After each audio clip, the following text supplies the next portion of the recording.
నేను నిన్ను ఏమాత్రమును విడువను, నిన్ను ఎన్నడునూ ఎడబాయను. హెబ్రీ 13:5.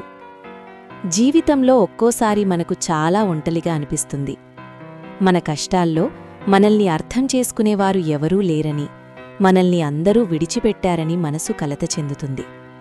రేపు నా పరిస్థితి ఏంటి అని భయం వేస్తున్నప్పుడు, లోకమంతా నిన్ను విడిచినా నీ చెయ్యి పట్టుకుని నడిపించే ఒక గొప్ప వాగ్దానం మనకుంది. దోహని వాక్యం సెలవిస్తోంది, నేను నిన్ను ఏమాత్రమునూ విడువను, నిన్ను ఎన్నడునూ ఎడబాయను.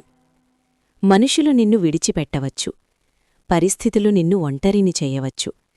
కాని సృష్టికర్త అయిన దేవుడు నీతో అంటున్నమాట, నేను నీతోనే ఉన్నాను. ఈ వాగ్దానం కేవలం మాటలు కాదు, అది ఒక నిశ్చయత. నీవు వెళుతున్న కష్టాల కొలిమిలో ఆయన నీ పక్కనే ఉన్నారు. నీవు కన్నీరు విడుస్తున్నప్పుడు ఆయన నీ వేదనను చూస్తున్నారు. ఆయన నీ చెయ్యి పట్టుకుని చీకటిలో నుండి వెలుగులోకి నడిపిస్తారు. ప్రభువా, నన్ను ఎన్నడూ విడువనని నీవిచ్చిన మాటకు స్తోత్రాలు. నా ఒంటరితనంలో నీ సన్నిధిని నాకు తోడుగా ఉంచండి.